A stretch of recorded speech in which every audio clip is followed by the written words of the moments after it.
Welcome to the channel.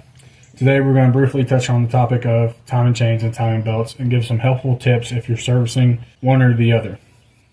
Remember, if you're not subscribed, hit that subscribe button. It helps the channel grow and is very much appreciated. Now, if there's anything in this video that I failed to mention, leave a comment and I'll try to mention it in a later video. So, the basics of timing is pretty simple. The main thing when servicing a belt or a chain on a vehicle is to make sure that you line your timing marks up before this assembly. If you're dealing with an engine that has already jumped time, then you want to go and check and see if it is an interference engine, meaning that the distance between the piston and the valves is a lot less, so the probability of bending a valve is a lot higher, like this 1.8. If you do have bent valves in your engine, obviously you're going to have to take the cylinder head off, check the valve seats, possibly take it to machine shop to have them do a valve job to the cylinder head before you can continue the repair. Moving on from there, it is very important that you focus on lining up your timing marks. You can do a quick Google search with the year, make, and model of your vehicle, and 9 times out of 10 there's going to be photos of that vehicle that's already tore apart that will show you where your marks should be and where they should line up on. So, your crankshaft will have a timing mark on it. Your camshafts will have timing marks on it on most vehicles. That way you can properly line it. Paint markers going to be your best friend, especially with the timing marks, because all you have to do is do a mark like that on here and then a mark corresponding on the engine. We're going to assume that we're working on a timing belt, so all of our marks are where they should be. The crankshaft mark is lined up and the camshaft mark is lined up. Now you can have the crankshaft sprocket lined up where it should be on its marks, but the camshaft could be 180 out. So you want to make sure that when you rotate your engine to put it in time before the service, that you have your marks lined up properly. Then you can take your timing belt or chain off and go into replacing it. Now, once that belt or chain comes off that engine, do not rotate that motor whatsoever. Leave it alone until you reassemble. After you get your engine reassembled with your new belt or timing components, you want to triple check all your marks and make sure that your cam is still lined up with this mark and that the crankshaft is still lined up with this mark. Then you can pull the pin out of your tensioner, or you can adjust your tensioner where it should be. Keep in mind, if you're dealing with a hydraulic tensioner, once you pull that pin, they are an absolute pain to recompress on those tensioners to put the pin back in if you have to take it back apart. So make sure that your marks are lined up 100% before releasing the tension on those tensioners. After you do that, rotate your engine a couple of times. Usually 3-4 times will do it. 4 being an even number, that way that your camshaft sprocket will come back and line up with this timing mark. And all you're doing that for is to making sure that the engine still lines up in time. You know, you don't want to do that a couple times and then find out your cam sprocket is 3 teeth off or 2 teeth off.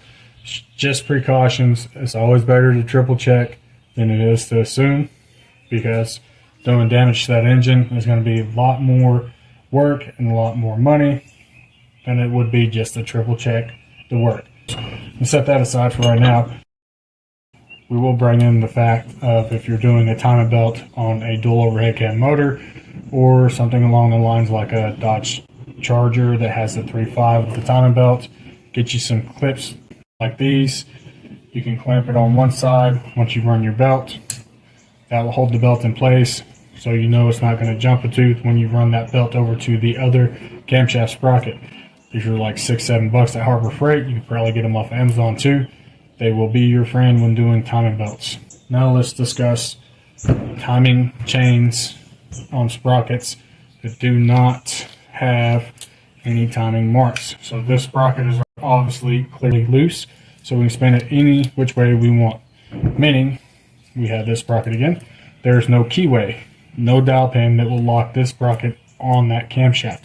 So that tells us that we have got to have a timing lockdown toolkit for that engine to lock the cams into place before we service the timing. There's probably going to be a lot of people that will jump in the comments and be like, oh, you can use vice grips to lock the cams down. You can just paint marker everything. $50-$60 for your most common lockdown toolkits on Amazon is a lot better to do it the right way than it is to hope and guess. So here on this camshaft, they're going to have a gap right here. The bottom side is usually going to be bigger than the top side, indicating that there's only one way you can lock these cams into place.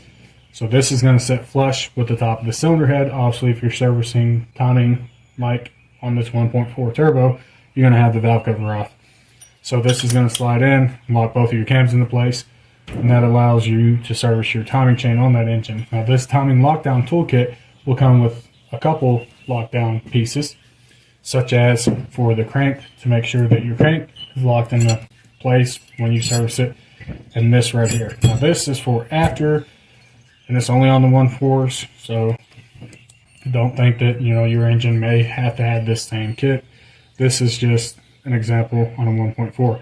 Now I'm going to call this the reluctor ring. This is what the camshaft position sensor will read off of to correlate in between the crankshaft and go back to the PCM and let it know that it is in time. So as we see here, this will set on top of the timing cover if you're familiar with the 1.4 turbos. It allows you to tighten down this bolt and know that this right here is going to be in time when you do such.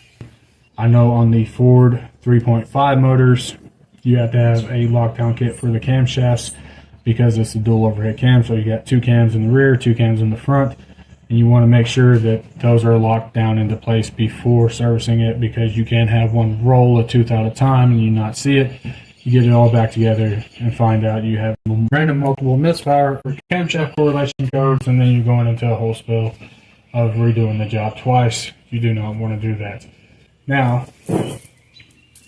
we were going to talk briefly about the Ford 4.6 and 5.4 motors.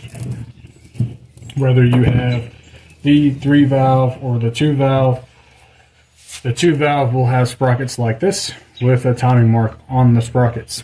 The 3-valve motors have the cam phasers, but they will also have marks on the sprockets to line everything up. Now, most of the time, these cam sprockets, these marks are going to be about 90 degrees from the cylinder head surface, whether you're working on the left side or the right side of the engine.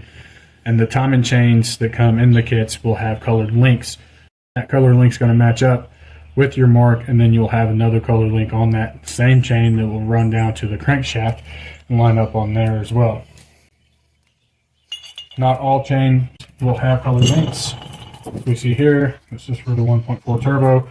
There's no color link on this chain whatsoever, so you want to make sure that your engine locked down in time before any kind of disassembly.